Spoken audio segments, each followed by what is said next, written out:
Blog Talk Radio.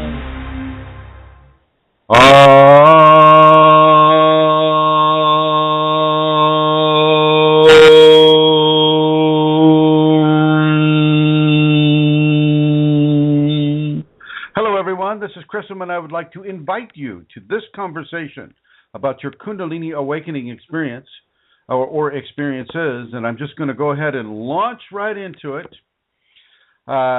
Today, I'm being given to talk about truth, honesty, and integrity. Where is your truth? What is truth to you? How do you feel about truth? How do you express your truth? And what expectations of truth do you have from other people? Where in your life is truth the most paramount activity in your human expression? And what does your Kundalini do with regards to truth? Well, what I have found in myself and in other people is that Kundalini will constantly impress upon an individual the importance of being truthful. Truthful to self, truthful to others, truthful to God, and truthful to the Kundalini, which, you know, the Kundalini is guiding you into these levels of truth, and it's very important for you to pay attention and follow that guidance. Truth of a situation isn't always appreciated by people. The truth of practice, truth of technique, truth of a religious concept or of a work ethic or of a relationship concept or things of this nature.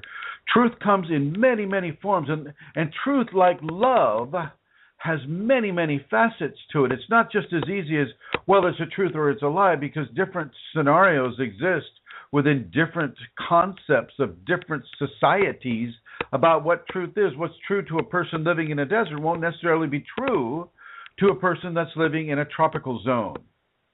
And so we need to understand that there are very, very many facets of truth that a person can enter into when they're working through the Kundalini and with the Kundalini. So it's very, very, very important for a person to understand what truth is, why truth is, and where levels of truth are. It looks like I'm sound is good. Oh, thank you, everyone.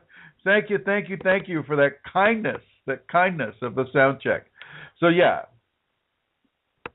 So truth really, really matters within a Kundalini context. Truth, telling the truth, speaking your truth, the truth of your commitment, the truth of your promise, the truth of your the truth of the acceptance of the invitation of Kundalini to come into your life, and in many ways to begin to control your life. You are literally being controlled, guided through your life with the hand of the divine on your shoulder. Often that would be your left shoulder, but sometimes it's both. So the scenario of truth within your understanding is so crucial, so important, that I really cannot find the words to really let you know how absolutely necessary. You know, I don't like to always speak in absolutes, but in this, I have to speak in absolutes. And yet, within the absolutism of just a second here, I'm going to get out of a few things that are going to make noise here. Let's see here, there,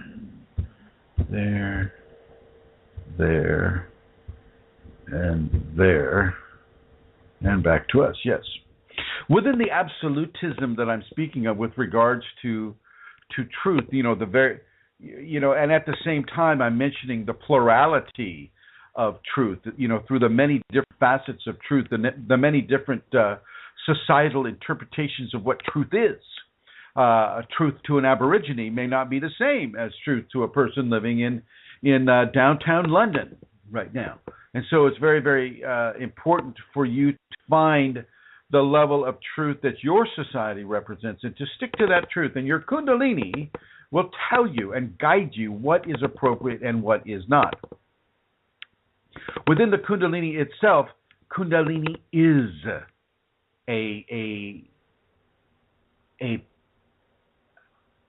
personification in the physical and a personification of the spiritual energetic of truth. It is as if truth were a noun. I mean, truth were a tree. I mean, it's a physical object. Truth is a physical manifestation as well as a spiritual manifestation, and the physical manifestation of truth is very much dependent upon the perception of what truth is by a person, by an individual, and by that culture and that societal influence that individual is living within. And as the Kundalini begins to expand your understandings of truth, and it begins to expand what truth truly is, say a divine truth is very different from a societal-based physical truth. And so we have these two very, very different facets of the whole gem that truth is.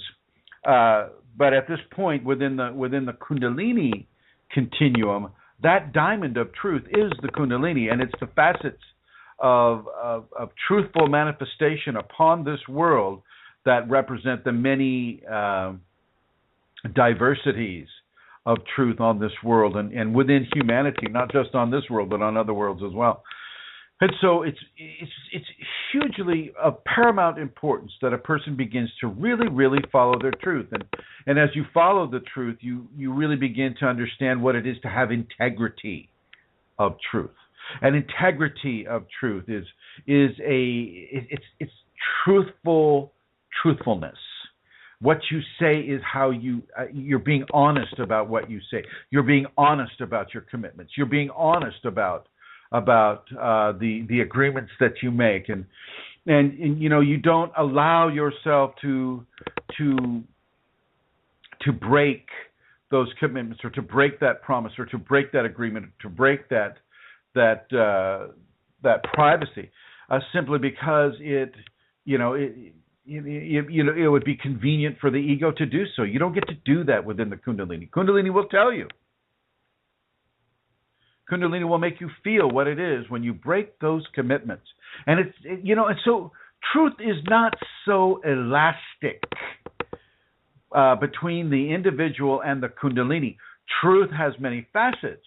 So once again, if you're an Aborigine living in the outback of Australia, and then you're another form of Aborigine living in the streets of San Francisco, well, you're going to have very, very different levels of truth, very, very different levels of understanding, very, very different levels of guidance within those truthful, honesty, integritus options that a person is having. I hope that's a word, integritus. I don't know, but there it is. I think you know what I'm talking about. The integrity of truth relates significantly to the integrity of honesty. These are not pliable in the sense that once you state these commitments, these levels of truth of your being, that they become inserted into the layers of enlightenment that are developing upon the person.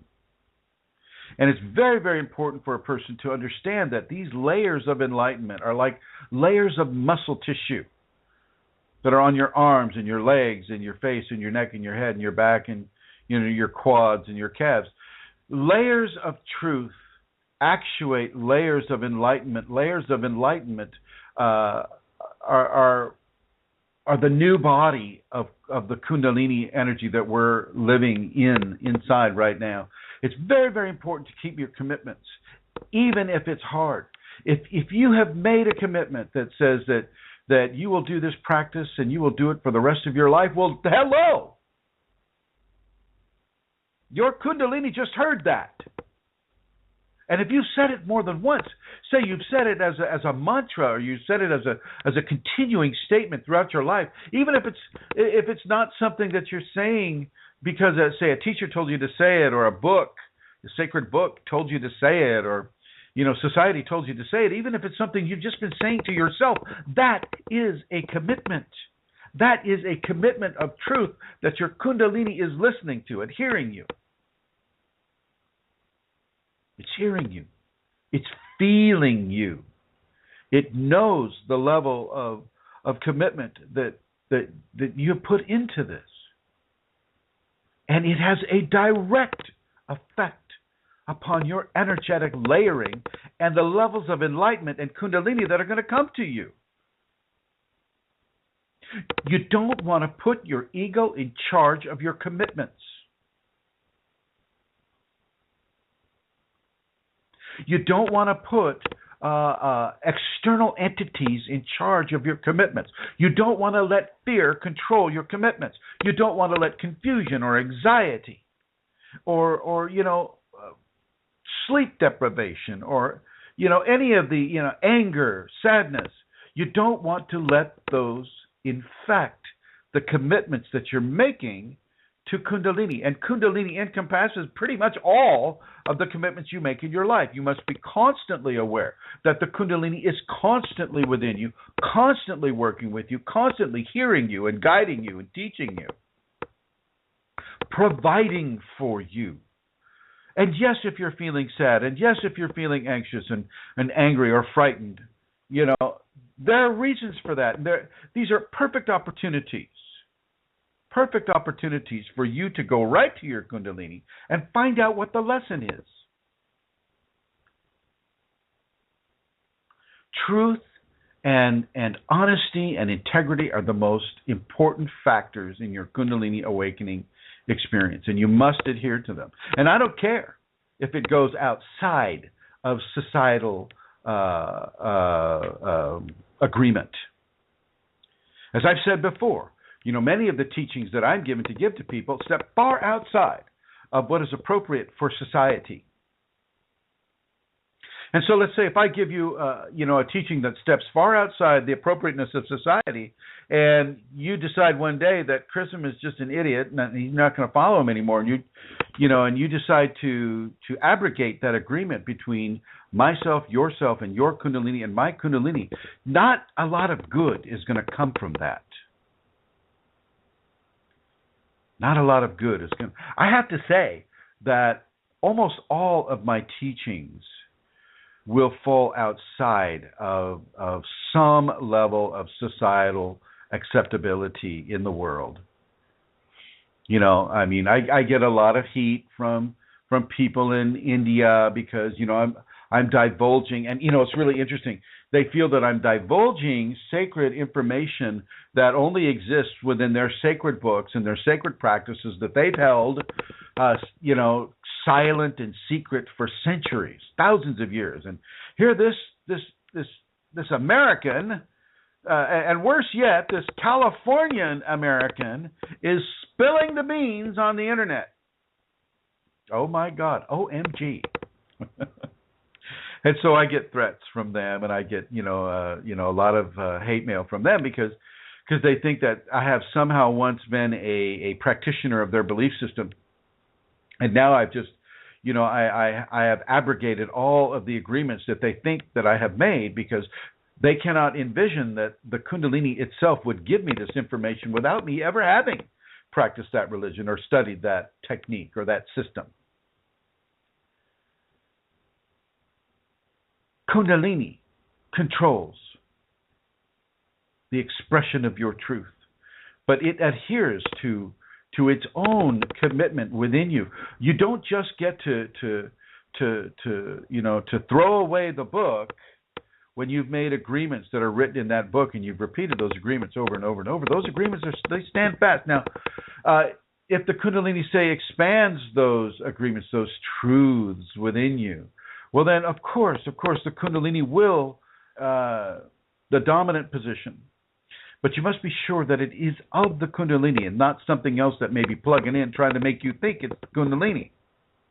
Truth is a very, very big building that at the same time is visible and yet not visible all the time. Because we have the ego that we have to move through, and we have the attachments to the ego that we have to move through, and we have desires, and we have emotions that correspond with our desires that get in the way to cause us a form of truth blindness. The Kundalini cuts through a lot of that, and it allows you to see the truth for what it is, but that's not always the truth that your ego's happy with.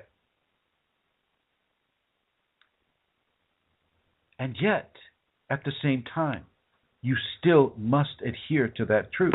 And what the Kundalini is often telling people is that even though your ego doesn't agree with the certain truths that you've committed yourself to, those truths are still intact, and you must work within the parameters of truth. You must keep those commitments. You must keep those understandings. You must keep those comprehensions and apply them into your current Kundalini awakening platform.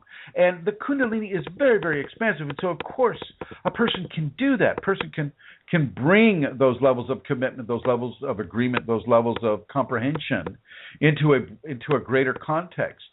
But not if that is, say at the expense of the actual agreement that you've made.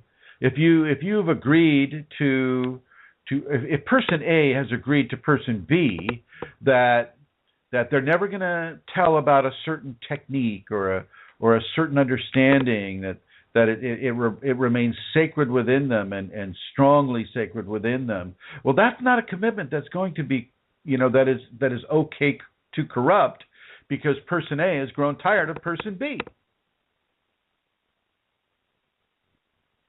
That is not with integrity. That is not with honesty. That is a direct abrogation of truth within your Kundalini person. And it's very important for people to understand this. It's very important for you to be very astute about what agreements that you make.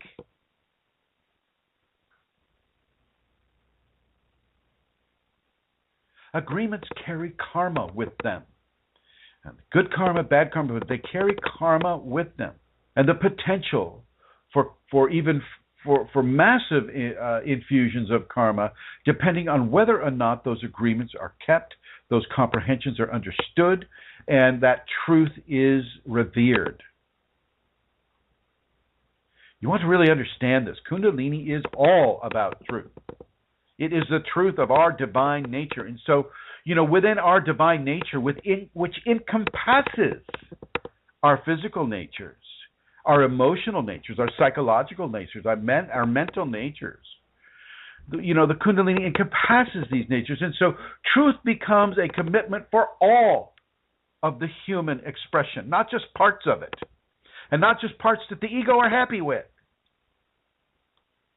As I mentioned before, a lot of my teachings go beyond what is acceptable by the different societies of this world. And I'm not allowed to just stop doing them because somebody's got a problem with it all of a sudden.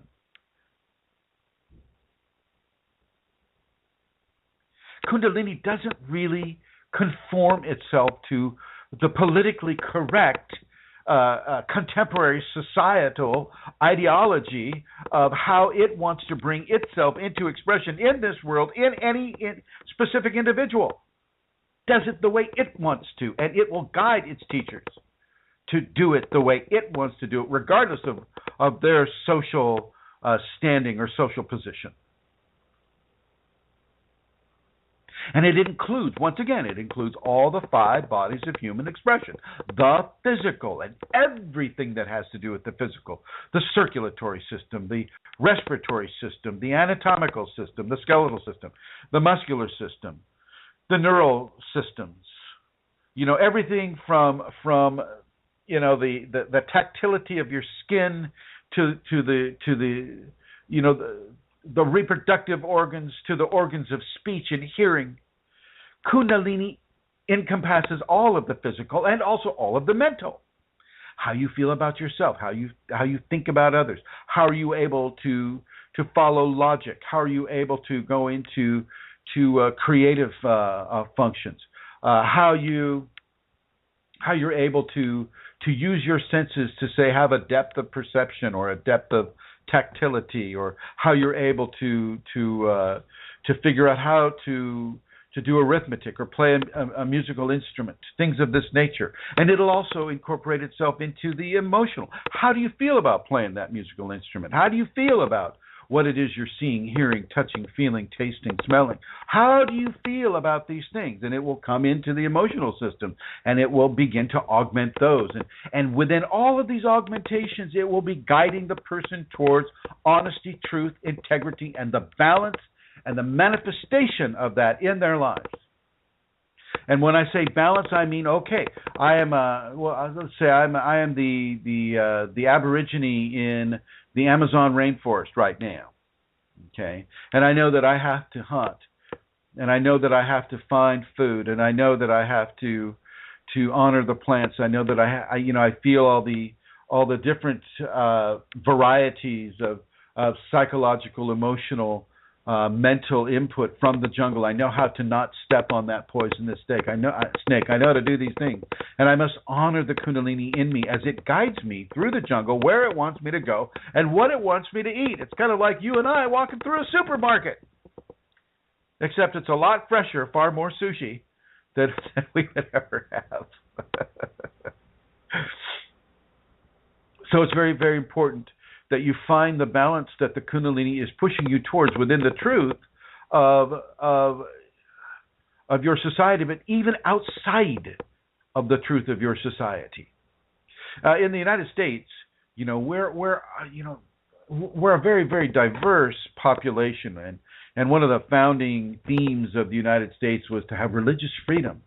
And so we have this level of religious freedom. You can be a Hare Krishna here. You can be a Christian here. You can be a Muslim here. You can be Zoroastrian here. You can be Mormon. You can be a Mennonite. You can be Jewish. You can be Hindu. Even Sanatana. You can do pretty much any religion you want. You can create a religion. If you want to create a religion here, you can do that too. Okay, but that is the goal, and yet the actuality of the United States is it's founded on Christianity, and a Mason-based type of Christianity. Mason being the Masonics, that heavily influenced the forming of this country and basically the forming of the society as well. As they, the Masonic people didn't just disappear. They continued to grow into society. And so here in the United States we have the overriding, say, Christian culture, and many, many, many subcultures under that aren't necessarily Christian. So we on our money we have things like "In God We Trust." Well, maybe you're a shaman and you're looking at that and you're kind of seeing, what are they trusting in dogs? Because that's God spelled backwards, right? And the mind doesn't necessarily differentiate forward and backwards if you haven't been trained to do that. So truth can be very, very, very specific to a society, but with Kundalini, it will reach around those specifics. And it will give to that individual having the Kundalini specific levels of truth that are far beyond what is approachable and acceptable by the overriding culture of any given society.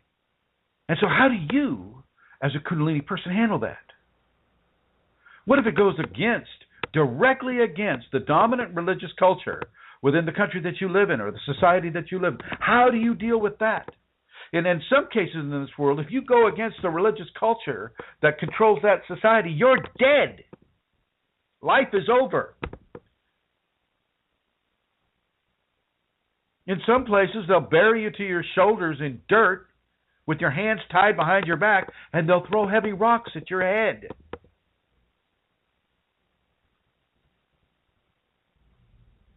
Because you dared to honor a truth that not everybody else understood. And in the West, in the United States, they do the same thing. They just do it a different way. So you have to understand that the Kundalini, and I mean straight up Kundalini, the base of the spine to the top of the head, or the top of the head to the base of the spine, I mean the Kundalini, not entities. I've spoken a lot about entities in these radio programs, and they will try to hijack you, and you got to be very, very clear. And so, there's a level of forgiveness that is involved with the early awakening person, because sometimes they don't know if they're being hijacked by an entity. They may want to. A person may study under a teacher for a while, and then, they get hijacked by an entity, and they don't know it yet because the entity is feeding them beautiful, beautiful visions of highly, complex spiritual understandings, and they don't realize. They think it's the Kundalini. And they begin to abrogate all of their agreements that they've had to a specific teacher. Yes, indeed, I've had this happen to me over and over and over. Because people are not astute or aware enough to understand that just because it's good doesn't mean it's all the Kundalini. Just because it's a pretty picture doesn't mean that the artist of that pretty picture has integrity, honesty, truth imbued within their relationship with that person. It's so important. And within these expressions of truth and the expressions of integrity and honesty, you have to keep your commitments. It's like those thin film, thin sheets of plastic that you put over your cell phone or your computer screen, or like an iPad. If you have an iPad or any kind of an electronic pad, you put that protective coat of plastic over the screen. Well, sometimes if you're doing it yourself, you get these bubbles in it, these air bubbles, and these air bubbles become trapped. Well, that's exactly what a failed commitment will do to a person's energetic anatomy. And that bubble of a lack of integrity or deceit or lying will begin to affect that person physiologically and emotionally. Think about it. That forms a blockage. And then what it's blocking develops into its own blockage. So let's just say you have a little bubble of a failed commitment. And it's there. We'll say it's in your right bicep, right? And so as that bubble is sitting there now, it's blocking energies that flow to and from the tips of the fingers into the energetics outside of the fingers, the fingertip chakras and things of that nature. And as it blocks those energies, that blockage grows and it widens, et cetera, and so forth. You can kind of see, I hope you can see where I'm going with this, because it's very, very true. Oh, let's see here. I've been streaming my consciousness, so I haven't followed what's going on in the group there in this. Okay. I see. Any bubbles? So it's very important for people to understand these amazing levels of complexity when it comes to truth, and when it comes to integrity, when it comes to the honesty. Be very careful of the commitments that you make, and who you commit to and why. If your Kundalini has led you to a very specific source of information, and it's compelling you to make that commitment to that source of information, even as you receive that information and you've made that commitment and you're probably repeating that commitment, you must keep that commitment for the rest of your life. It doesn't mean that you keep the same source of information for the rest of your life. It means you keep those commitments for the rest of your life, or the rest of the life of the scenario. And that scenario means that if you said, I will never ever, say this or that about this or that, well, then that means never ever. Never ever are the operating words right there. And this is what the Kundalini is looking at. Oh, she made that. Okay, she said, never ever will I speak of these things. Well then, okay. That is her commitment. This is where we will look to see if there is a karmic break in his or her level of integrity, his or her levels of honesty as she makes that commitment. Be very strong in your truth, because the Kundalini will amplify that truth. And if you break that truth, Kundalini will amplify that breakage as well. Very, very, very, very, very important, these concepts that I'm talking about right now, because what they have the ability to change a person's life. And Vincent is asking, what if you've made agreements based upon entity interaction based in fear? Can you forgive those and are good? Well, if you've made agreements with entities that are based in fear, was that a commitment that was also based in truth? Was the entity telling you a lie to begin with, and so therefore you're asking, did you commit yourself to a lie? Well, if you've committed yourself to a lie, then that is not the truth, and so therefore you have not committed yourself to the truth. It can get complex here, because a lot of us don't even know that we have embedded entities controlling us right now.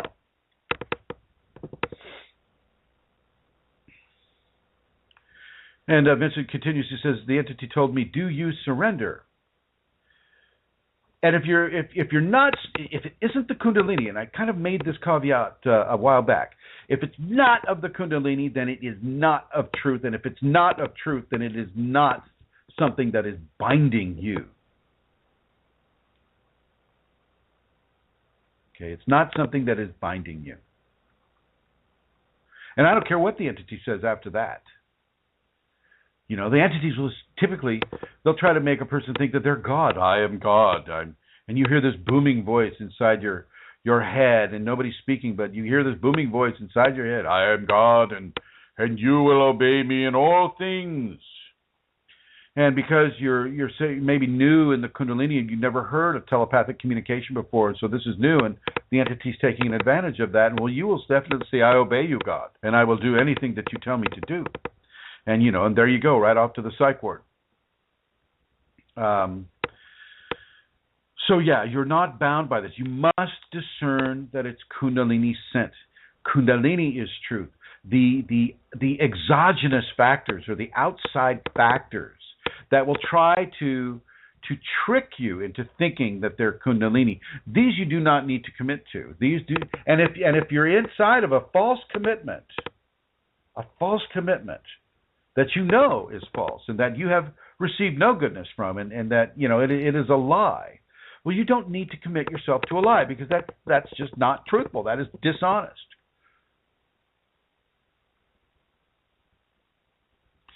But if the Kundalini has led you to a book, and the Kundalini says, I want you to read this book, and this book has certain prayers in it that you feel, and the Kundalini will resonate with you. You'll feel the resonance of the Kundalini within you. And you say those prayers and make those commitments. And these would be commitments to God, or commitments to the Kundalini itself in some form or another. You must hold those commitments. A lot of this is the person's ability to discern what is Kundalini and what isn't. And if you follow the safety protocols, which I really, really strongly suggest any of you to do, and if you go to KundaliniAwakeningSystems1.com and you look at that's the number 1.com, and if you look at the left margin there, and the fifth one down is the safeties, and the safeties will guide you. They will guide you in a way of merging and melding yourself into Kundalini consciousness and awareness. And it makes it much, much easier for a person to discern the truth from the lie that is given outside of the five body awareness systems, outside of the veil, that can have a direct effect upon the five body system. It's like if you look at the early modern photographs of the exploration of the human brain, well, you know, they would stimulate the brain with an electrode, and that would bring up a certain memory, or it would bring up a certain sense, like smell, or you know, a person would see a certain thing, or they would be stimulated by that electricity, that fine jolt of electricity, to see or feel or have a certain kind of a memory. Well, it's the same thing that the entities do, except they do it with far more of an intention, far more of a pattern that they want to develop in the person. And so, as Vincent was saying, you know, the entities will often say, "Do you surrender?" And of course, you might say yes, because you don't know better. You don't know any better than to say yes, and you're just going to play it safe and say yes. Well, that is not an agreement made in truth. Truth from you, but a lie from the entity. So basically, you've made an agreement with nothing of consequence, because it was a lie. It was it was that which the Kundalini is steering you away from. It steers you away from lying. It steers you away from stealing. It steers you away from the common corruptions that are occurring within an entity and an individual contact. So those agreements are null and void even as you make them. And, this is made a lot. I'm sort of really thankful for Vincent for asking that question. People don't know that the entities are all over them, all over society. Walking in the mall. They're all over the place in the mall. They're all over the place on the streets, especially in crowded, congested city centers.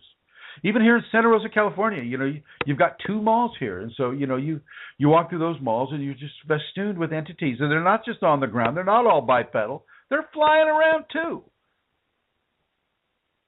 But you don't need to see this. And the Kundalini will not always let you see this.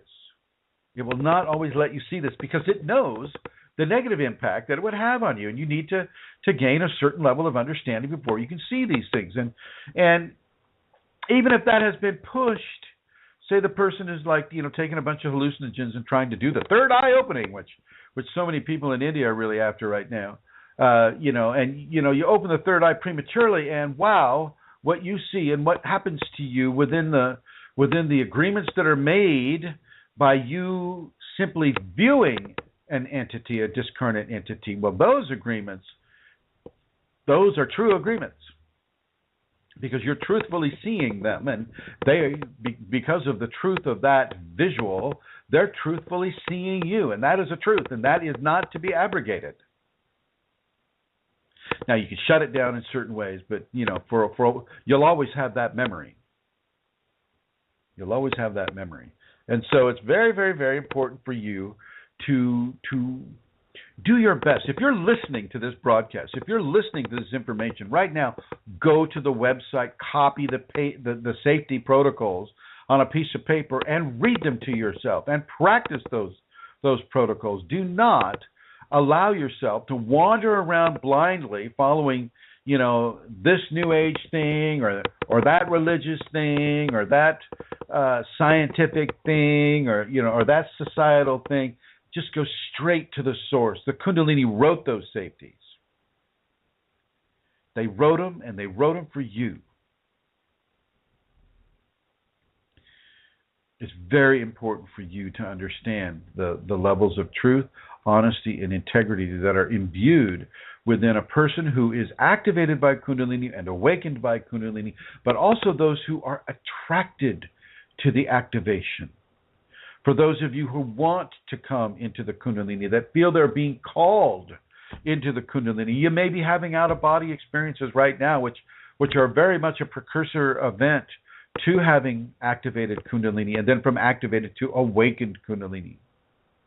And this is happening more and more and more in the populations right now, with the internet, with television, with movies, Hollywood, and the different people are very attracted to a lot of the phenomena that the Kundalini can bring, but it doesn't just come with phenomena. Expanded levels of wisdom are also a very, very strong and common gift of phenomena to an individual having the Kundalini. And as you feel these wisdoms coming to you, and as you feel these wisdoms beginning to take control of your life, you are indeed making an agreement with the Kundalini that you must keep.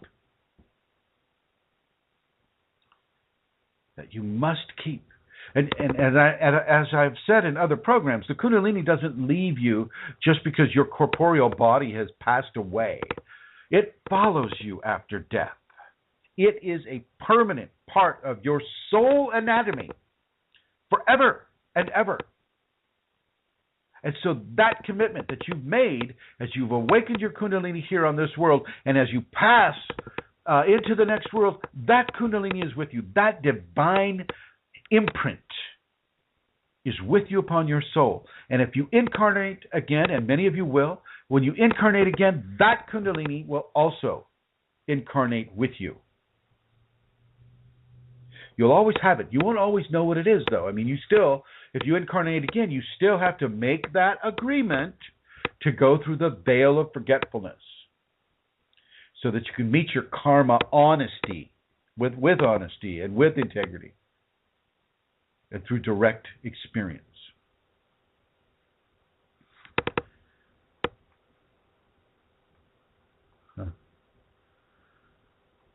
All right. I would like to welcome Santara, Eileen, Aharina, Brooke, and it looks like Rosemary, as well as everybody in the chat room. Hello, everybody there. If you have any questions or you want to call in, the call-in number is area code 347. That's a New York area code, 347-934-0026.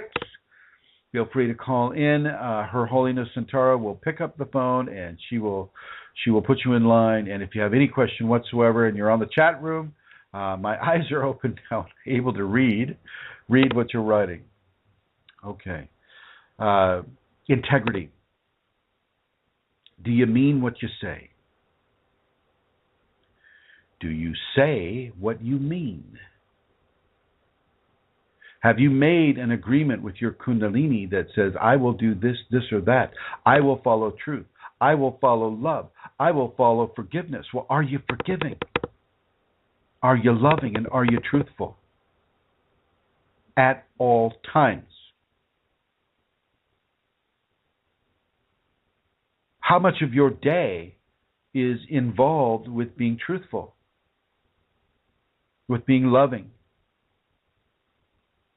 with having integrity?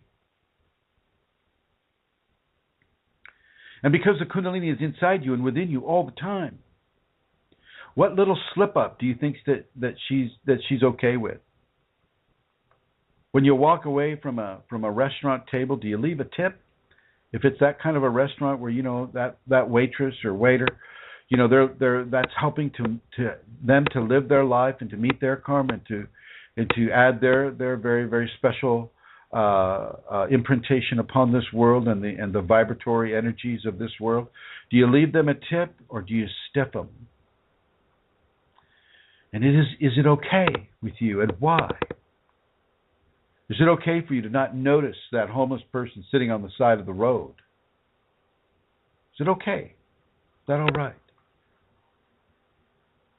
Can you bless a penny and give it to them, whether they take it or not?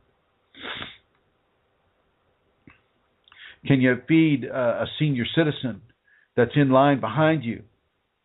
Just buy their meal.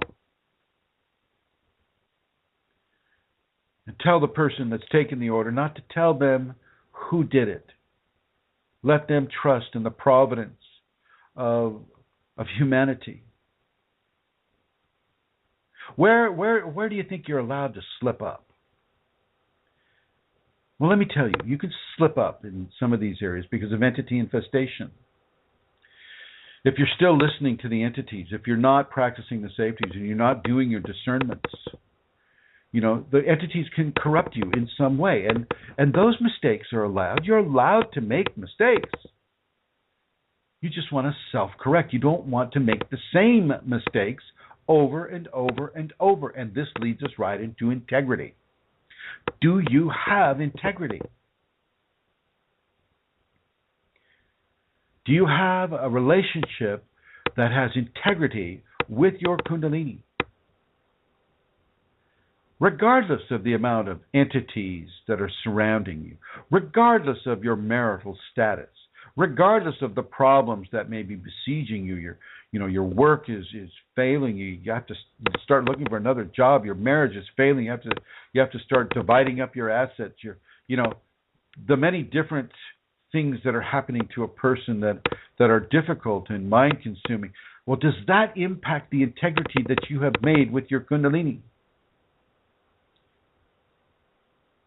Because it will be tested and it will be challenged. Our society is all about that challenge. Our societies are run off of the ego. One of the things that the ego is really big on is the want of gain, the fear of loss and the want of gain. And a lot of people have fear of loss, but want of gain is a very big deal here too. And how much of that want of gain do you allow your Kundalini to control? How much of another person are you willing to sacrifice in order to place yourself ahead of them? Ask yourself that question. How much of another person are you willing to just shred in the social environment just so that you can place yourself ahead of them? How many heads do you cut off so that you can make it to wherever you consider the top to be? And what happens to you when you do this and you have the awakened or activated Kundalini? What do you think is going to occur in real time in your life, this life, as you live and breathe right now? You see, a lot of the Kundalini experience is about meeting that karma in this lifetime. And that includes the karma you're making in this lifetime, because that karma has to leave. That karma has to be, has to exit the spiritual, mental, physical, emotional, and psychological bodies of the human being as the enlightenment is layered and layered and layered upon the individual. So you get to have the ramification of the choices that you make. And if the choices you make are of the ego valuations of fear of loss and want of gain, and you start stepping on people or cutting people's heads off just because you might have a disagreement with them or you want what they have, you're going to live that karma. You know, I traveled to Bosnia and Croatia, and I learned the truth of the Balkan Wars when I went down there. I talked to people on both sides of the street with that, Christians and Muslims, and it basically it boiled down to the Croatians wanted the land that Bosnia is, and they decided that they were going to just take it by force. They just wanted the land. Okay, and so they killed, a staggering amount of people in order to take the land. And I visited these people, and in society, in Croatian society, as you drive around, you feel the resonance and the karmic imprint on people, because the Kundalini allows you to feel these things. And for the people that are in their 40s, 50s, 60s, and even 70s, they're amazingly different from their offspring. Their offspring are very, very, youthful, free, vital, very much, your stereotypical teenagers, children, 20-year-olds, maybe, early 30s. But the people older than that, the people that took part of that war, are very, very, very different. They're very angry. They're very upset. They're very antisocial. They're very malignant in many different ways. Not all of them, of course. I'm not going to lump the entire society, but for those that I met that you could clearly see were part of that decision-making of that population at that time, in the late 1980s and early 1990s. I think it ended in 1993. Very big, different karmic imprint. Huge.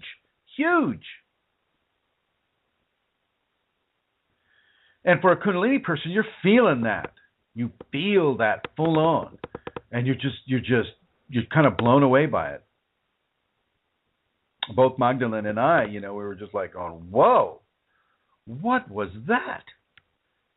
And it just goes on and on as you go into these amazing, fresh war zone areas. Like this is going to be happening in the Syria conflict right now. You're going to feel these vibrations of very, very low, hurtful karmic vibrations coming off of some of the people that are participating in this, especially 20 years from now when it may be over. There's peace in the land, but they still carry that imprint as they go through that land, as they go through their life. This is what you want to look at when you're looking at the truth of Kundalini. It sticks with you. I encourage you to make your agreements. Make really, really good, strong agreements. I encourage you to do that. But be very, very discerning about what the agreement is that you make. If you're giving yourself to the Kundalini, or if you're giving yourself to the Kundalini and the teacher, as happens with me a lot, well, then in that case, you're just giving yourself to the Kundalini. Because if it's a teacher that's teaching the Kundalini, well, it's the Kundalini. It's not some corporeal guy going, oh, yeah, I like to drink, milkshakes, with my Gatorade. And, it's not that. Not that at all. It's the Kundalini. You're making a commitment with your Kundalini. And if she, meaning the sacred feminine, has led you to a certain place, a certain person, a certain time, a certain country, a certain social atmosphere, a certain political atmosphere, if she has led you there, and you go and you make that commitment, then you must hold on to that commitment until she guides you somewhere else. And that means the sacred feminine. That doesn't mean entities. Once again, entities will always try to slip in corruptive tentacles into your equation. And, frankly, to help you out a little bit with entities, they are multipeds. Many of them, most of them actually are. They're kind of gaseous in some ways, but they'll like sit on your head. It'll look like you're wearing an octopus hat. And they'll have tentacles going into your eyes, into both nostrils, into your mouth, into both ears, and also plugging in to the back of your neck where the spine meets into the skull right under the occipital lobe. I don't know what that's called. And they'll be pushing information into you. They'll be pushing corruption into you. They'll be pushing specific levels of emotion into you. And so you take your hands and you close your fingers, and you run them over the top of your head. You do that about 3 times. And that will clear them off, at least temporarily. But you'll be able to feel it settling down again. And again and again. I mean, if you can do it without disrupting yourself, try not to do it while you're driving. Pull over and clear your head a little bit. And you will feel the actual level of informational corruption leaving your thought processes. Do this all the time. You can feel them plugging into your arm. You can feel them plugging into your back. You can feel them plugging into your face or your eyes or like I said, the top of your head. And you can just unplug them. And that's taking a proactive stance of purification. And your Kundalini sees this and feels this and knows that you are taking you have made a choice. You are now taking a proactive stance at being a pure vessel for the divine energy and experience to come through. And so she will help you build that pure platform, that temple of grace within you. As you constantly set about to purify your thoughts, purify your emotions, purify your truth, purify your intentions, purify the agreements that you make, live that honest life within the context of Kundalini, well, that great, great temple of light, temple of grace, will be built within you, and you will hold that divine grace within you, and you will be as a saint upon this world. This is part of the deal. Part of the deal.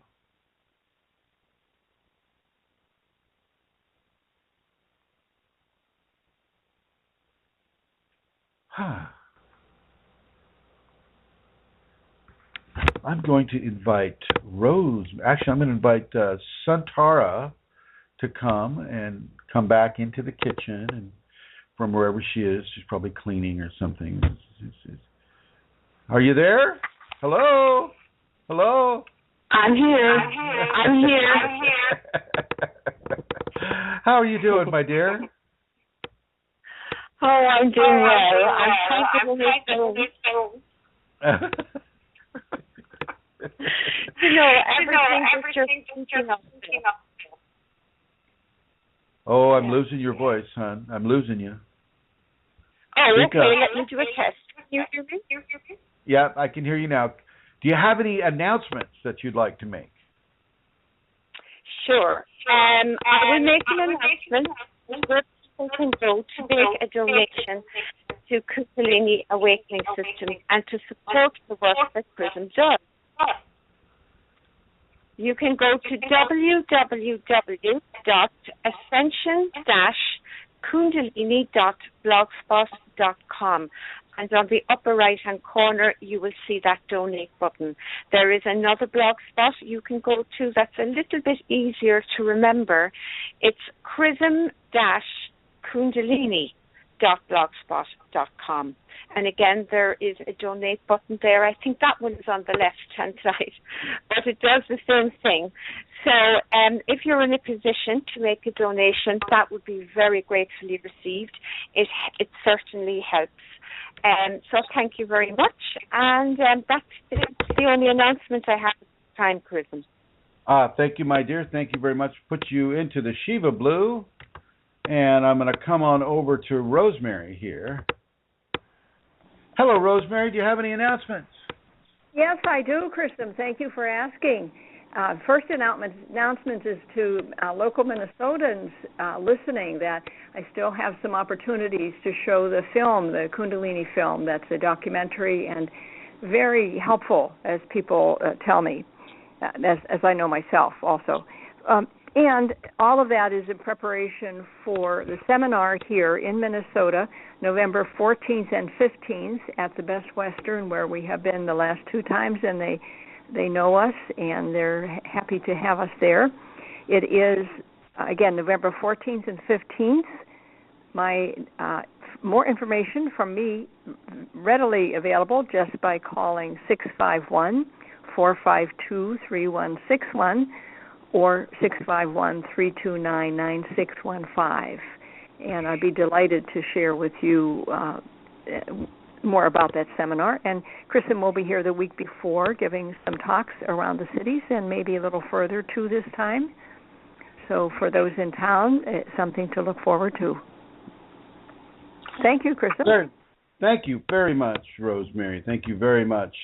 And so here, now Vincent is asking me, saying, well, what if entities are infesting your thought process, as they do, and you answer your thought but are unknowingly talking to an entity? Well, this is this ties right into the safety protocols. If the thought is in any way angry or pushy, or if you ask it, if it's the Kundalini and it says yes, but it says something to you that's like, go molest that person, or, oh, you must do this or this or that, and it doesn't tie in with the safety protocols. You're not showing love, compassion, tolerance, honesty, truth, okay, discipline. You're not doing a service of some sort. You may be infested by that entity if they're real sly, and some of them are, and they know the safeties, and so they'll try to infest you or possess you along the lines of the safeties. But eventually they're going to screw up. They always do. And once they screw up, then you're free. Then you're free, because and you just refuse to answer that thought stream at all. And unless if you are thinking to yourself and you go, well, I think such and such, I think that color of that sign there is really pretty and blah, blah, blah. And if you're going to ask your Kundalini a question, you always phrase it, my Kundalini in me, my Kundalini, should I help that person on the side of the road? Or, should I apply for that specific job?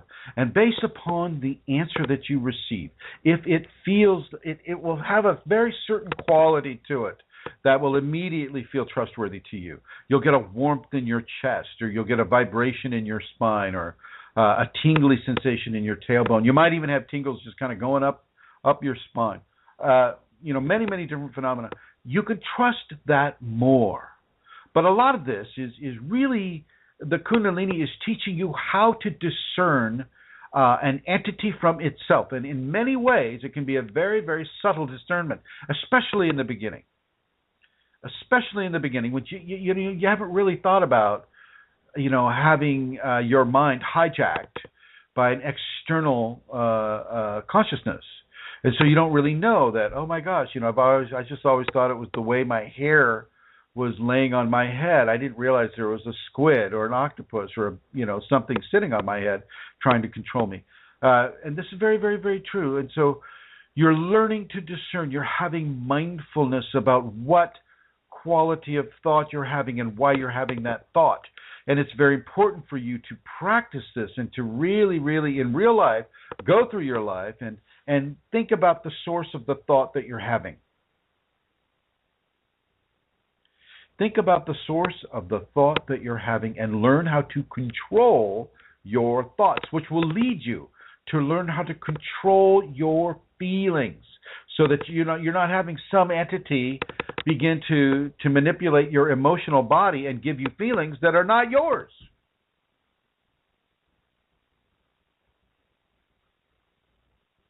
So you're being trained to have the mindfulness to know and to control how you are, where you are, when you are, why you are thinking anything.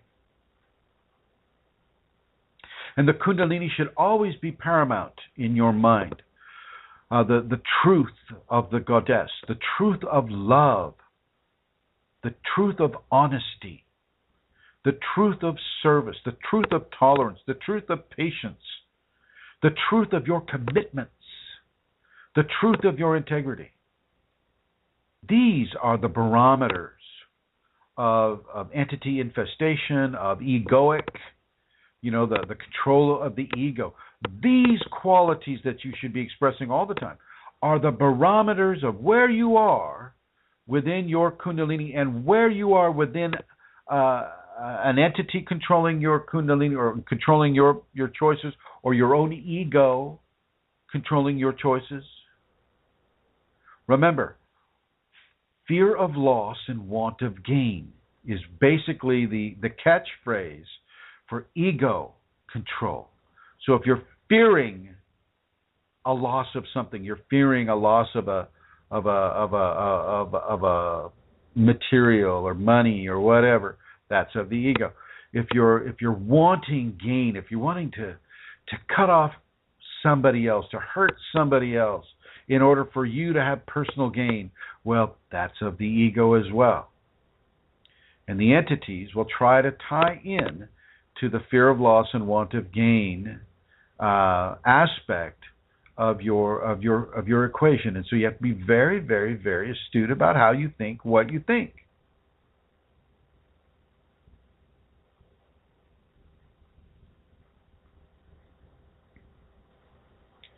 How you think, what you think. And basically, if your ego or the entities are infecting the ego, you're going to make a lot of wrong choices. You're going to develop a lot of karmic bubbles within your energetic anatomy. And I want you to really begin to take charge of this.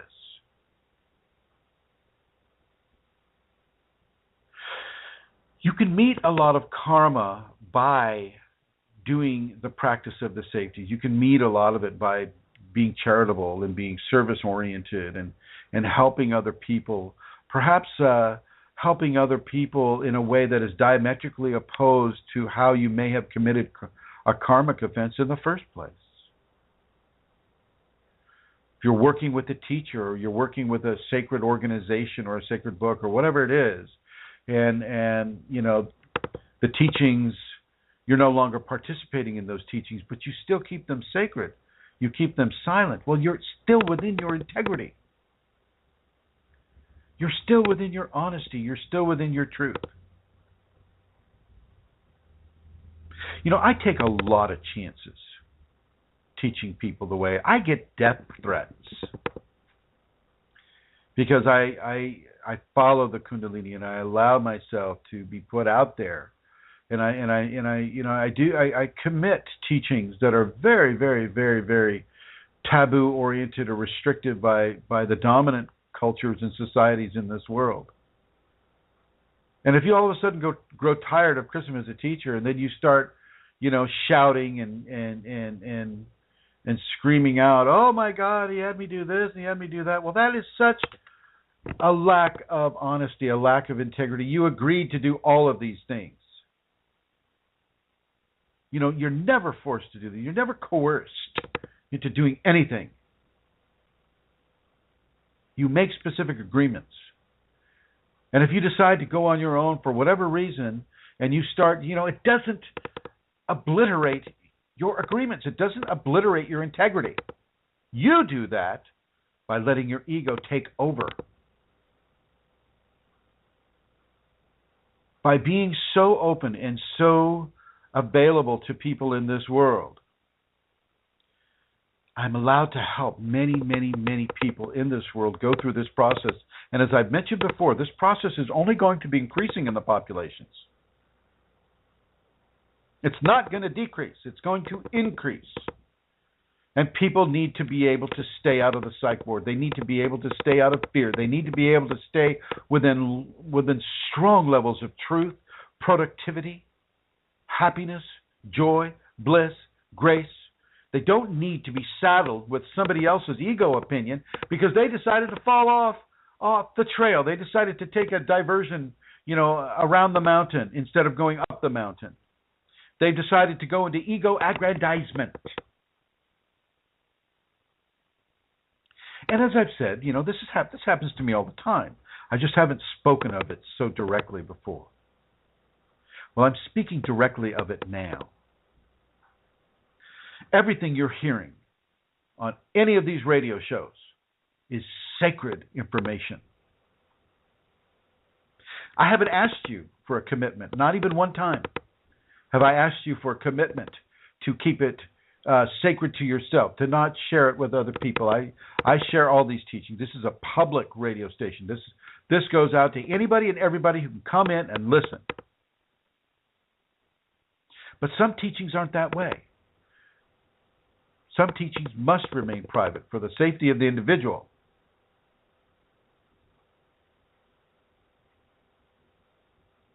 And if you abrogate those teachings, well, then the safety of an individual goes right out the window, and that's your karma, ladies and gentlemen.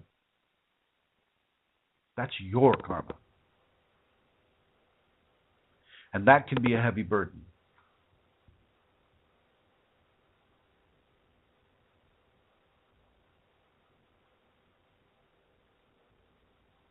So there you have it.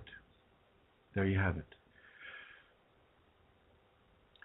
The Kundalini will make you feel like you're breaking, like your heart is breaking when you do something of a dishonest nature.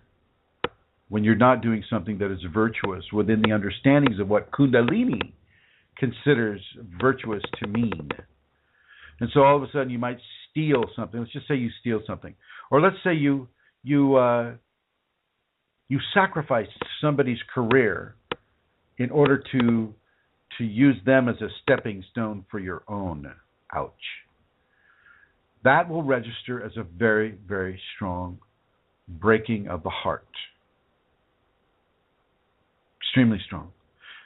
Typically, a Kundalini person wouldn't do that, but if their ego is controlling them, or there are entities that are controlling their ego, which begins to take control of their choices, that can happen. And oh my word, that is so painful. It's worse than a cardiac arrest. And it lasts, and it lasts, and it lasts, and it lasts for days and days and weeks. And then whenever you feel that you're in this position because you stepped on Johnny Jones there, the pain comes right back. Comes right back at you. And you've changed Johnny Jones's life because you sacrificed him for your own ego aggrandizement. This happens a lot in our society. This happens a lot. People do these things to each other all the time. That is how the karma is made, and that's why a person keeps coming back over and over and over and over and over again to work out those types of things, to work out those levels of karma. Every second, every minute of your life, you have the opportunity to do something good or to do something bad. And I'm going to suggest that you do something good. And, there are going to be a lot of people saying, well, there is no goodness, there is no badness. Well, I got news for you. We are in these types of bodies so that we can discern different levels of comprehension. And some of those comprehensions deal with being of loving service or being not of a loving service. and being of a loving, helpful individual. And you don't have to be Kundalini active to be this way. Being of a loving, helpful individual is so much better. Oh my God, so much better than being a hurtful, deceitful, lying, cheating, hateful individual. Seriously so. Seriously so. Okay. I would like to bring Her Holiness Santara Kundalini back on here. Hi, Chrism. I'm back. Hey, good to see you. Hear you. Good to hear you. I see you too. I see you in the red. You're in the red. Looks like Atlanta Seeker's typing. Atlanta Seeker's typing something. So I will answer her question if she has one when she finishes typing. But I'd like you to Okay. Do you have any questions, my dear? I do have a few questions from the group. There's one or two private questions as well. Do you want me to ask you one now while that? Okay. Yeah, let's take the private one. Just wondering if you would ask Chrism a question for me. The question is, when I am having an OBE, an out-of-body experience, or in my everyday life, and I see a vision of Jesus or angels, etc., how will I know it is truly them and not an entity posing to be them? Well, a lot of it will depend on what your Kundalini tells you about that event. I have seen Jesus, have seen angels. I've met angels. I've seriously interacted with angels, and they are not what we think at all. And they are not what the Bible or any other sacred book teaches them. And they, it's very, very, very different. And yet it's a real deal. If you're seeing angels and you're seeing Jesus within the context of the Kundalini, that is a tremendously positive sign. Because if you look at what Jesus taught, Jesus was teaching people how to have Kundalini, whether or not they had Kundalini or not. He was teaching love. He was teaching forgiveness. He was teaching turn the other cheek. He was teaching the manifestations of grace upon an individual, and he was teaching them how to hold it and honor it and live that teaching. So if you're seeing Christ, you're basically seeing a person that was practicing the safeties in an exalted form. And you could trust what that is saying to you. And if you're seeing an angel, same thing. An angel is a representation of a person that is having the Kundalini taking flight, the spirit taking flight. Kundalini people even, develop a physiological sensation of having wings. You'll feel these little bumps on your shoulder blades, and they'll start to grow and grow and grow. And then after, a few months' time, you'll feel wings on your back. And seriously, you'll feel these things on your back. And this is how you know. This is just how you know. So if a person is seeing that in the OBE state, I think that is a teaching that is driving them forward into their Kundalini, forward into honesty, forward into truth, forward into love, and into service. Christ was a very service-oriented individual.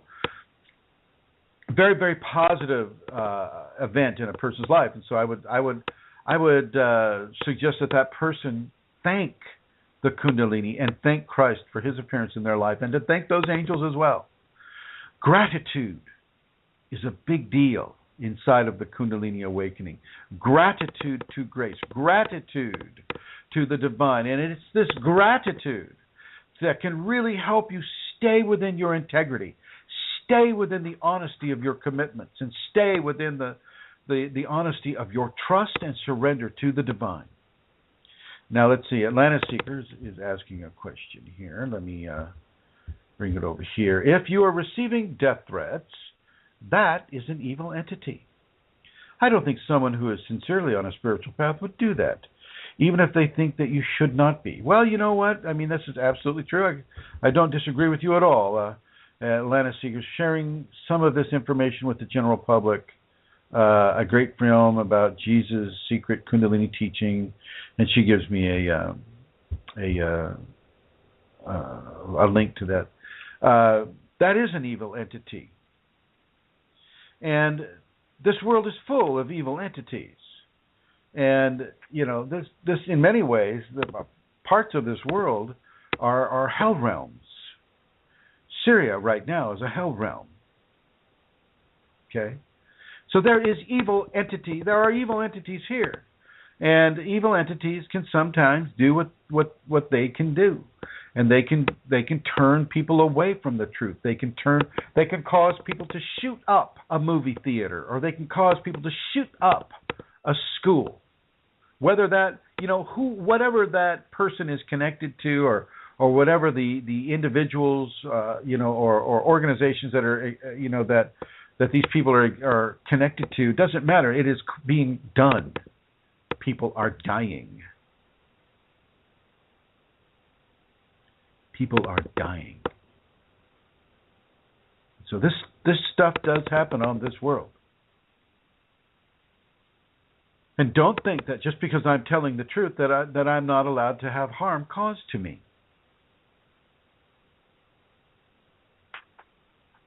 Or that if you start telling the truth, that you will not have harm come to you. It's a risky business, folks.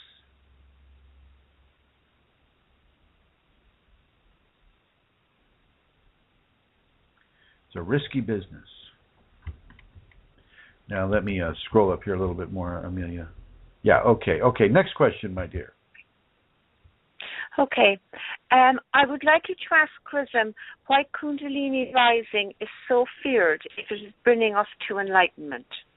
Yeah, that's an excellent question. It's because our society does not recognize it. It does not teach us about it. And so as it comes up to us, we're sent directly to the hospital, which typically will send us directly to the psych ward, where we will be imprisoned both physically and chemically for a period of time. And that chemical impairment can cause us to go into great levels of inner turmoil and fear, and as the person is having the Kundalini and trying to resist the Kundalini at the same time because they don't know about it, they don't trust it, and they just want it to be gone. They think they think they're deranged. They think they're bipolar. They think they have schizophrenia. They begin to really, their life begins to shatter around them.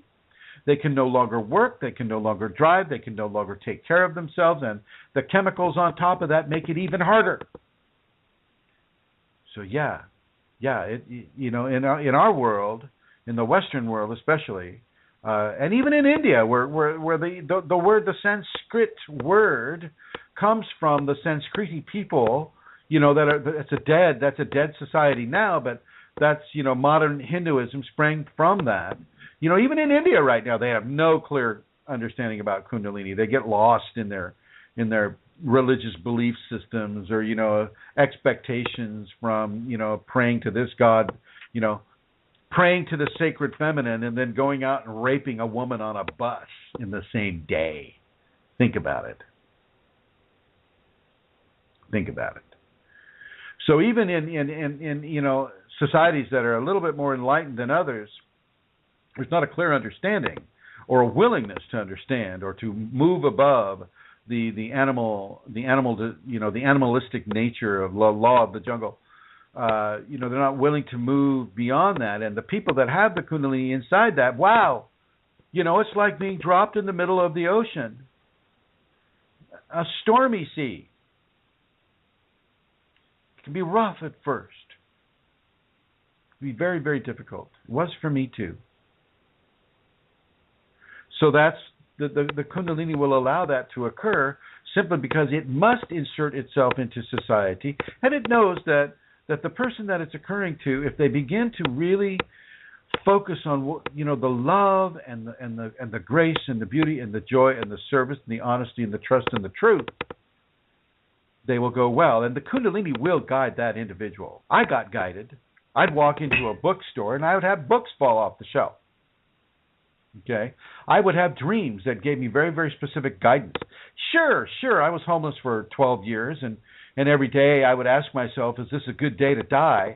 But it never was, and I continued to learn, and these sacred skills would come upon me, and I was just astonished at sacred skills, that just kind of blows your mind when you experience them. And then I'd start to see entities and and all this stuff within the Kundalini. Well, entities I'm used to, and some of the skills I was used to too from my childhood. But still, when you're 20 or when you're 30 years old, you think you maybe left childhood a little while ago, and so it's a great eye opener to have an expansion of what you were seeing and experiencing in childhood come to the fore when you're 30 years old, and you're kind of going, whoa, okay, I need to figure this out. Kundalini will guide you, it will coach you, and yes, it is fearful, and yes, for those who are living from the effects of fear in their life, they're doing everything. They saturate their house with antibacterial creams and cleanses, and if somebody breathes in the direction of the sink while they wash all the silverware, I mean, they become very, very manic about cleanliness in their household because they're so afraid that a bacteria or a germ or something of that nature is going to infect their silverware or whatever it is. And so, the Kundalini will help you with itself. It will give you teachings. It will guide you to teachings that are appropriate for you.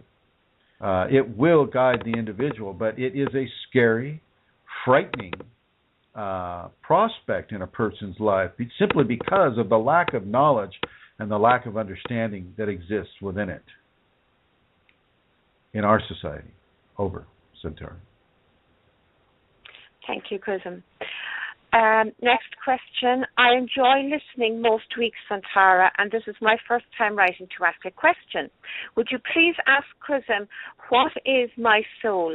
Is it different to my spiritual body? Yes, it is. Your soul force is that which is engaged in meeting its karma, in stepping into the physical realm and into awakening the Kundalini. It wants to evolve, and it also wants to burn that karma. Your spiritual body is based more in the 5 bodies of expression. It's that which the soul controls. The soul controls the spiritual body, and the spiritual body is being controlled through the soul. And to do the refinement things, go to that specific church, take that specific kind of job, interact with people in this certain way. Don't interact with those people over there. Help that person over there. I mean, all the different levels of teaching that we receive intuitively from our spirit are also guided from our soul. Kundalini will come to the soul, and the soul will take a direct influence from the Kundalini, which filters down into the spiritual body, which filters down into all the other 4 bodies of the human equation. Over. Thank you, Chrism. This is from the group. I've been having a lot of strange occurrences, such as brief headaches that last 2 seconds at the center of the forehead, and strokes of luck or strange things happening around certain times, like 11:11, 4:44. Terrible pain in my back and my abdominal area. Could this be Kundalini or a mix of Kundalini and other things? Typically Kundalini wants, it will show you very specific numerical patterns. 111 is a very common one. I would get straights. 1, 2, 3, 4. Like 12:34 in the afternoon or the evening, right? 1, 2, 3, 4, and my gaze would be automatically locked on that clock at that time. So these are patterns of teaching that the Kundalini is sending a person, but it totally bypasses their mental processes or the ego processes or their emotional processes, and it becomes a great mystery to them, and they question it often. I get this question often. As a matter of fact, I think this is not the first time you've asked about this on these programs, Amelia. And so these patterns, these teaching patterns, they're prevalent within the Kundalini awakening and the pre-Kundalini activation. There are basically 3 stages to Kundalini, and the first one is the pre-activation state, where you're just kind of being guided to levels of practice, levels of worship, levels of interest, levels of information that push you towards the Kundalini. So you'll be looking at OBEs, or you'll be looking at tarot, or you'll be looking at mediumistic type of activities. You're probably listening to a channel or something like that. And this would commence into the activation, which is the actual Kundalini taking hold of the individual and pushing them into levels of service, pushing them into levels of experiencing phenomena, pushing them into levels of grace that are just enough to keep them going forward and forward and forward and forward until finally, boom, the spinal sweep occurs and the energy fountains down around them, and then they're in the awakened state. And from there, the teachings coalesce along the lines of actual divine intervention and divine transformation that allow the person to have and to hold the Kundalini itself for the rest of the existence of that soul, which is into infinity. And so with that,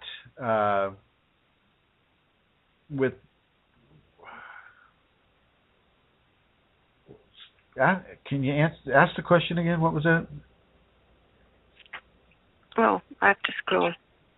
I've been having a lot of occurrences such as brief headaches that last 2 seconds in the center of the forehead, strokes of luck, or strange things happening around certain times like 11:11, 4:44, and terrible pain in the back and abdominal area. Could this be Kundalini? A mixture of Kundalini and other things. That could definitely be Kundalini. All of those symptoms can be Kundalini. It's almost like the person is experiencing a symphony of Kundalini phenomena, but it's gentle at this point. These are not strong. So I'm going to classify them as being as just coming into the activated phase. And it's a good example, really, for everybody listening. It's a great example if you listen to that question.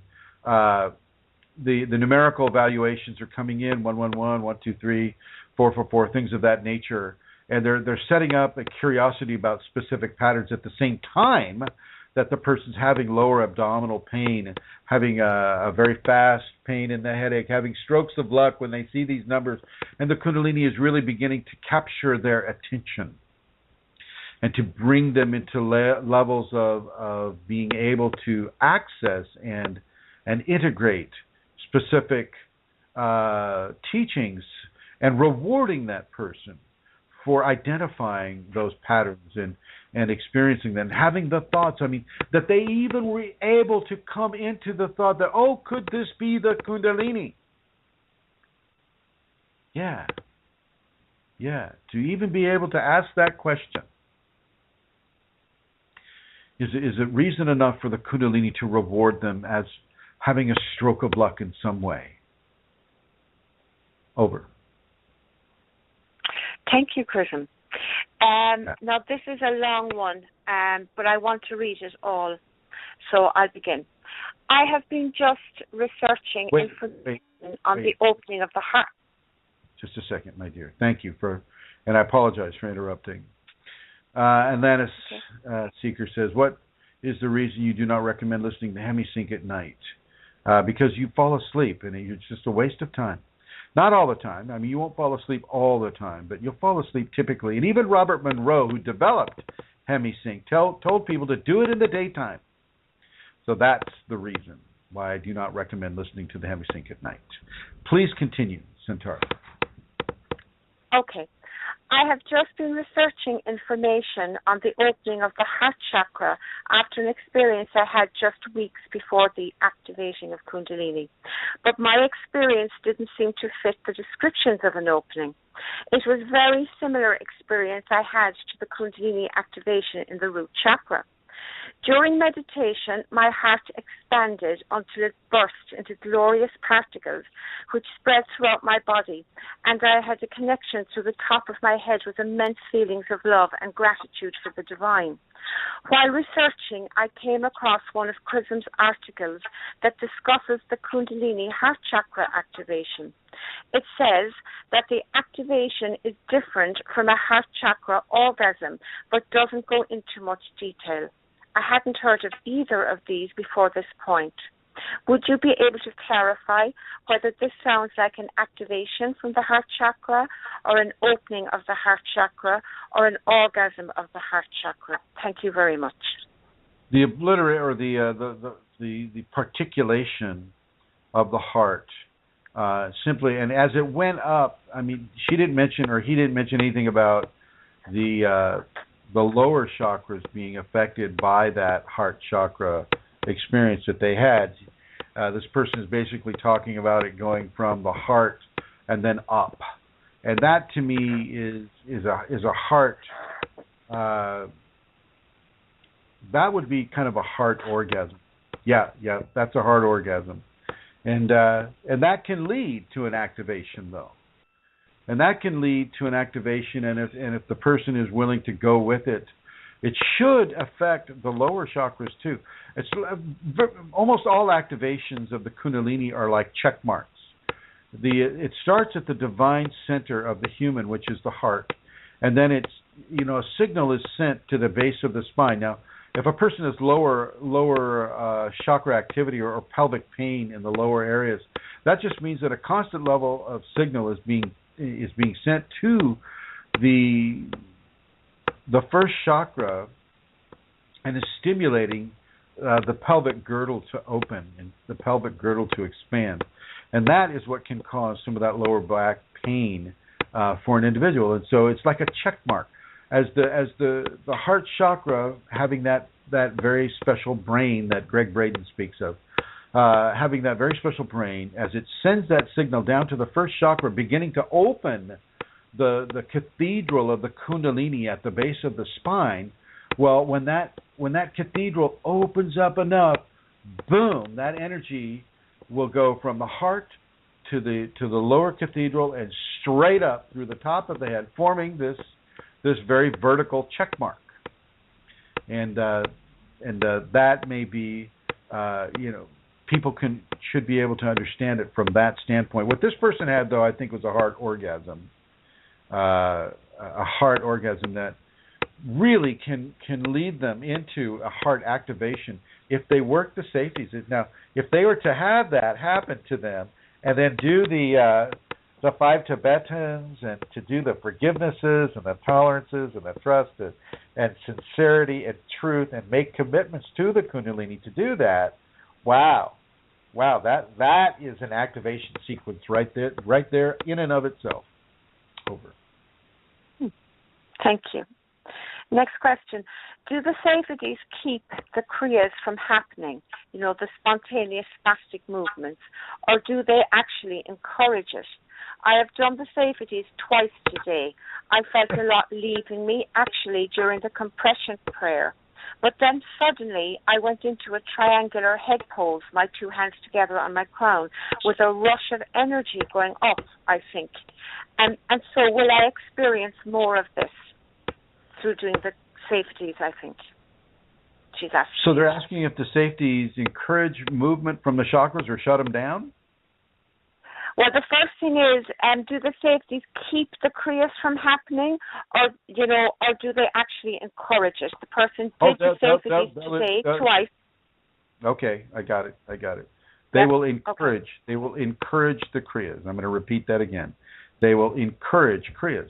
The safeties are there to encourage the Kundalini, but to encourage it along the lines that where a person can receive information and understand what is going on and support the activation and the awakening of their Kundalini within their body. It in no way does it shut them down or try to modulate them from an ego perspective or from a controlling perspective. You'll know that one of the safeties is surrender.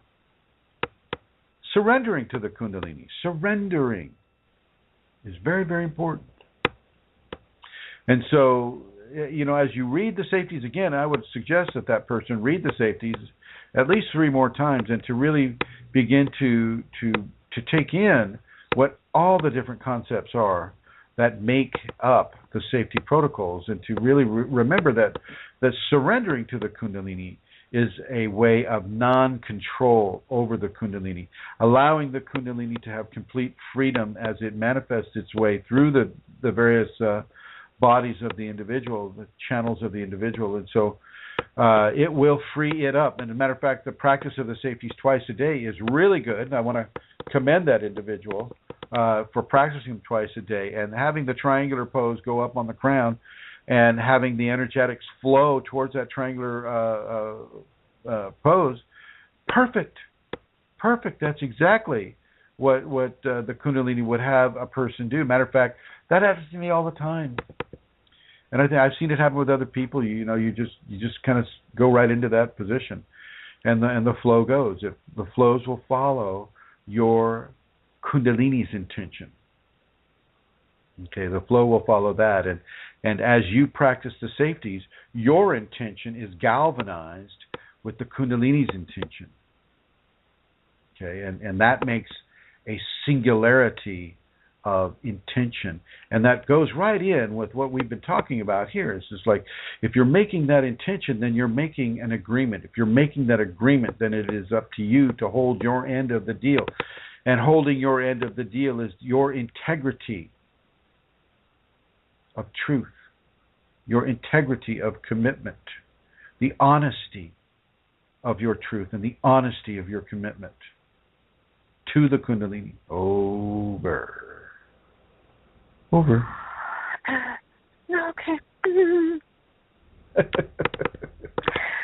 Okay, sorry. I was just having a bit of... Okay. Oh, okay, next question.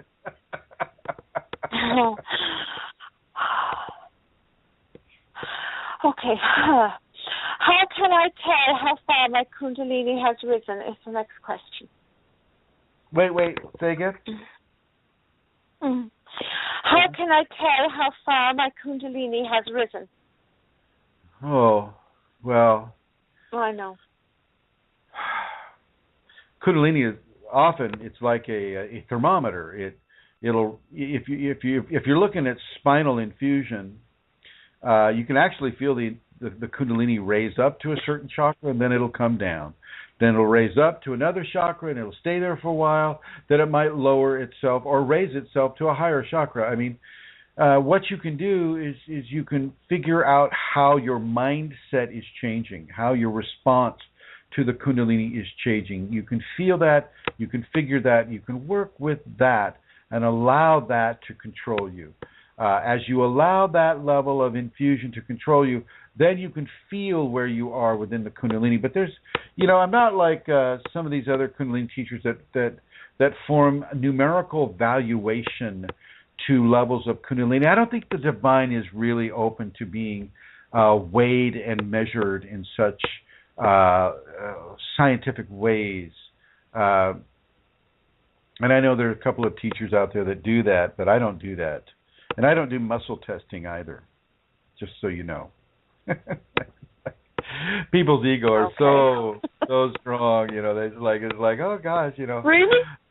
Oh yeah. Muscle testing to me is that's just to me now. Muscle testing is a waste of time. You need to trust yourself more and get your ego inquisitiveness out of the picture. But I know a lot of people like muscle testing, and so I'm not gonna say, oh, don't do that simply because Chrism doesn't do it. I just don't really follow that too well. And I, all the way back to when I was doing some work with Glenn Morris. Glenn Morris was a Kundalini teacher who passed away 2000, the year after Katrina hit New Orleans. I forget when that was. But I went to one of his seminars before I was even teaching, and just to see what he had to say. And he was big on the muscle testing too. And it's a fairly vague approach, in my opinion, where the Kundalini is fairly specific about it. And so if you really need to know where you are within the Kundalini, ask the Kundalini itself, and let the Kundalini tell you in the many different voices, in the many different ways that the Kundalini will tell you. Over. Thank you, Chrism. Thank you. Okay, this is from the group. Hello, group. I went through the Kundalini awakening in April of this year. Since then, I have been contacted by many beings that look human, but they speak to me in code. Since I knew from before my experience, some I knew from before my experience, and others I just met. I have also been approached by Freemasons to join them and have discovered that my adopted parents were Freemasons. Has anyone had these kinds of experiences? I have read what the Freemasons are about and have decided not to join them. I'm looking to continue my journey here on this earth, devoted to prayer, love, helping others, and God. Would you have a comment on that, Chrism? Good choice. She's making good choices. A lot of the esoteric communities will breed amongst themselves in order to bring in specific people of a specific frequency. The sacred sexual practices of the Masonics are not well known, but they're not that unknown either. And basically, sacred male will copulate with sacred female inside of a circle of about, say, 21 people. And those 21 people are praying and meditating and holding hands and making contact as the sacred male and sacred female that are actual people that are out there, and the sacred female is becoming impregnated by the sacred male inside of that group setting. And they're doing that to bring in very specific levels of individuals that will most likely have a Kundalini awakening or be inculcated into that culture, into that belief system as a powerful figure or a powerful leader. And so they do this, and it's much the same way that a lot of tantric organizations will do the same thing. You'll have a copulating couple in the middle of a circle, or a number of copulating couples in the middle of the circle, and they will be striving for Kundalini awakening rather than impregnation. But some of them will do it for impregnation as well. It's interesting, if you go into some of the sacred Tibetan things, you often wonder, well, how do those Tibetan priests, how do they have a family line or a dynasty? They do.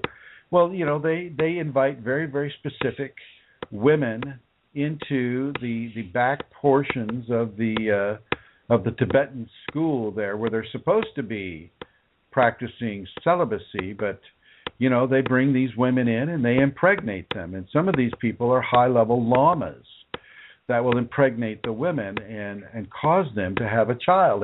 And that child may coalesce around the energetic qualities of the sperm as it goes into the ovum, and that will attract a high-level spiritual person to come into the flesh and to begin a fleshly experience. Whether they become a great teacher or not, well, that's up to the karma and up to the environmental factors that surround that. Well, the same with this Masonic person. She's got a Masonic parents. The Masonic parents, practiced, obviously, they coalesced with each other in order to make this person, and this person is now having Kundalini. As far as seeing the entities, those I would just not pay any attention to, because I know that they have an agenda, and then that agenda is attached to the Masonic teachings, and I don't think the Masonic teachings are very benevolent teachings. They follow pretty much along the lines of the Egyptian mystery schools, and they're far more into power and control and things of that nature. And so I like what this person is doing. I think this person is doing really, really well, and I want you to encourage her, Amelia, if you would, to listen to this program, because I think it'd be very, very helpful for her to advance along the path that the Kundalini divine is deciding for her, not some group of individuals that may have Kundalini activation but aren't able to take it further because they still have such strong ego agenda wrapped up into what it is they're doing here. Over. Yes, Chrism. Thank you. I will. The last question from the group. Hello, people. I have started having kriyas from the past 5 months. Nothing before that.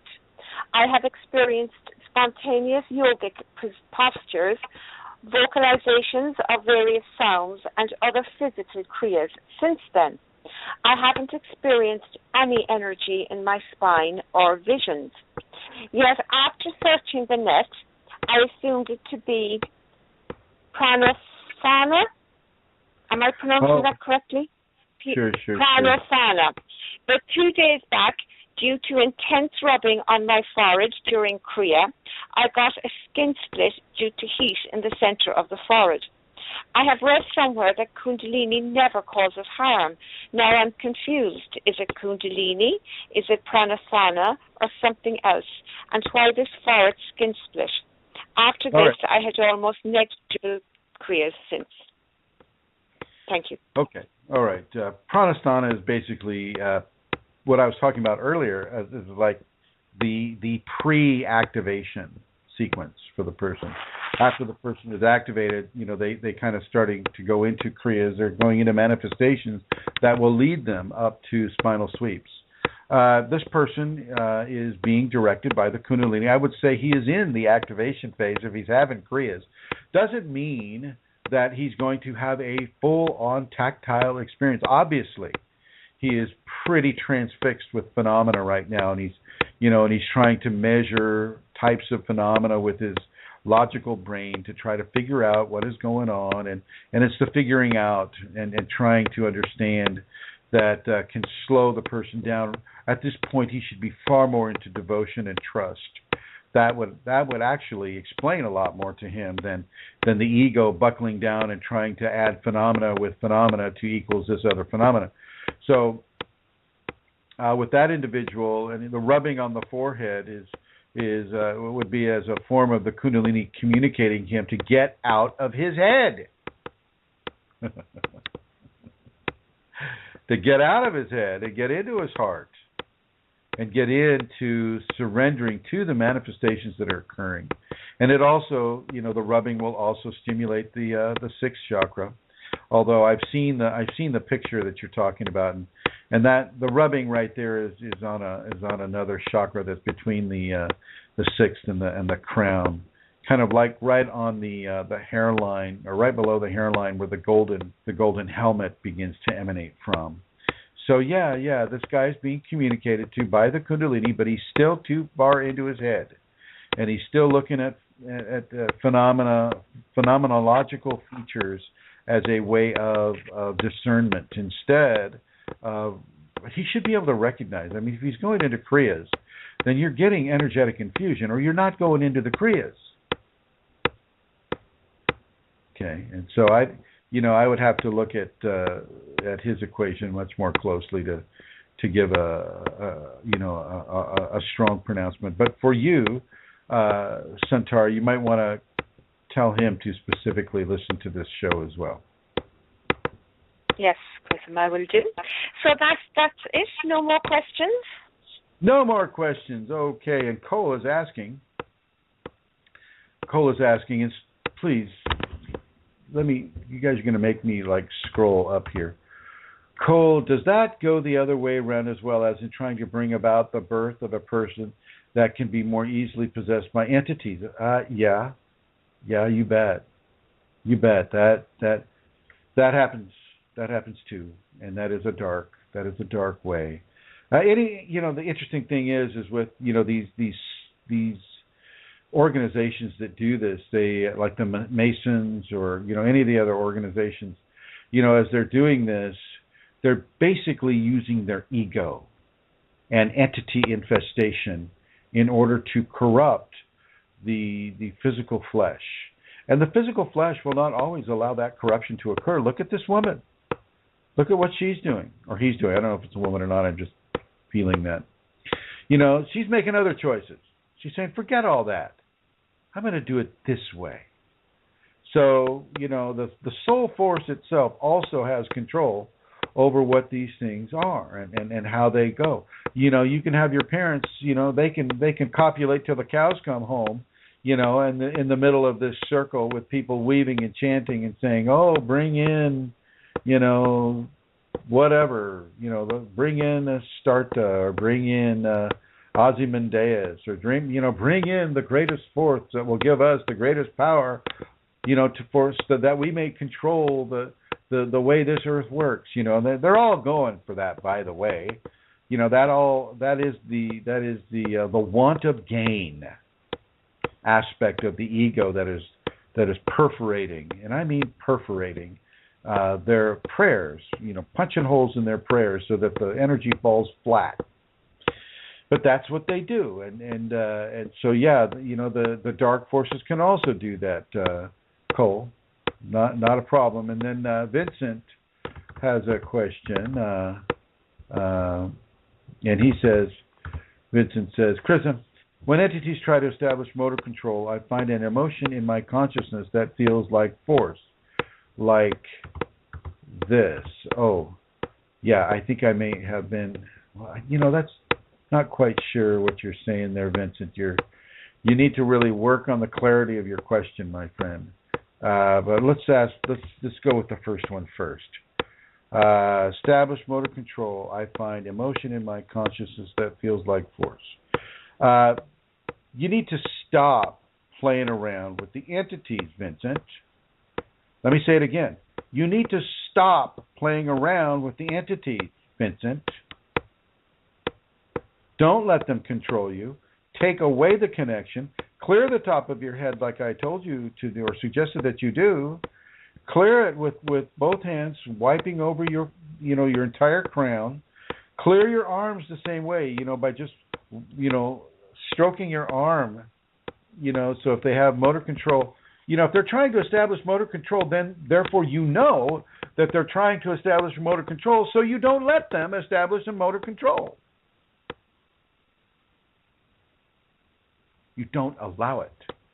And then he goes to another question. He says, oh, yeah, I think I may have been possessed from childhood on. And a lot of kids get possession. But they're also guided. They also have angels as well. And here we go. Don't worry about that, Vincent. Being possessed from childhood simply means that you're aware of these things now. And you can take care of these things now. It is time for you to take care of these things now. And Atlanta Seeker is saying, is it okay to listen to music while doing the 5 Tibetans? Yeah. Music has the way to...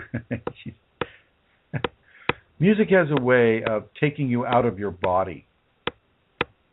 Kundalini is the action of keeping you in your body. Okay, so... if you could say specific forgivenesses, like I forgive John Smith for hitting me during the first Tibetan. I forgive Susie Jones for stealing my purse for the second Tibetan. If you can do that while you're listening to the music, I'm good with that. But otherwise, just listening to music that is, it's designed to take you out of the body. No. I mean, be attuned to the music that is within your body already, the music of the Kundalini. And Vincent comes back and he says, I'm doing that already. Okay, that's good. I guess that means clearing it. I had my spiritual body controlled from childhood on. It's hard to resist. Yes, it is, my friend. It is hard to resist. And if you had this from childhood on, that is of a karmic nature, because children are, they are... When you're a child, this is where a lot of the karma hits, because you're not in control of your life. Okay, and certainly within that context, you have not been allowed to control yourself. And so, this is of a karmic nature. And so now that you have reached this level of information, Vincent, you can totally do it. And yes, it may be hard to resist at first, but as you keep doing it, and you keep self-correcting away from that type of motor control possession, it'll get easier and easier and easier, and you will get stronger and stronger and stronger. And I have full confidence in you, my friend Vincent. I have full confidence in all of you and Alana Seeker and Helly and Mary Jean and Vincent and Cole. Very, very, very strong confidence in all of you. And even in guest 1286 and guest 1348. Looks like we have about 3 minutes to go. I'm gonna put Rosemary on again. Rosemary, I would like you to make your announcements again. Make sure you put in your phone number and your email. Oh, no. Come on. You got to come up to your phone. You get up to that microphone. Hi. There you go. Hello. Oh, boy. Okay. Looks like it's not going to happen for Rosemary today. Yes, I'm here. Well, then make your announcements into the microphone, please. Great. Yes. Thank you. November 14th and 15th, our Kundalini seminar here in Minnesota. And my phone number is 651-452-3161 or rosemaryg@usinternet.com. And my computer is on all the time, so I'll be happy to receive your questions, any comments that you'd like to make, and hope to see you there. Thank you. And I do encourage people of Minnesota to come there. I know that the people of Minnesota have many channelers and many of the other types of people trying. We have a wolf here. We've saved a wolf, so you're going to hear the wolf howling a little bit in the background. She wants a walk, and I'll be taking her for a walk later on today after the show. But you'll hear the my apologies. But she's a Kundalini creature. She's beautiful, wonderful, wonderful person. People of Minnesota, you have many different Kundalini opportunities. I will suggest that you follow the opportunities that your heart beckons you towards. I have done 3 Kundalini Awakening seminars in the Minnesota area. And so I have people there who know of what I teach, and some people now are using what I teach in order to bolster their own Kundalini resume. So if it's not put on by Chrism Kundalini, then you're not getting it directly from me, but you're getting it directly from somebody who's been taught by me, but has decided to kind of co-opt that information for their own purposes. So. Definitely come to see me if you are going to come to that seminar. Be happy to meet you. Be happy to help you. Be also there there's a magazine event called The Edge, and what's it called, Rosemary? Holistic. It's I don't have it in front of me. I apologize. Yeah. It's the expo of the Twin City area for our work. And a lot of what you just described as well. It's called The Edge. It's where listeners for what we have will be. Eileen, are you listening? Yes, I am. What's the Edge event? What's it called? Well, it's actually not an Edge event. It's a holistic expo, and it's called the Minneapolis Holistic Expo. It's November 7th and 8th at the Earl Brown Heritage Center. And you will be speaking Saturday, November 7th at 3 p.m. Thank you, my dear. Thank you, everyone.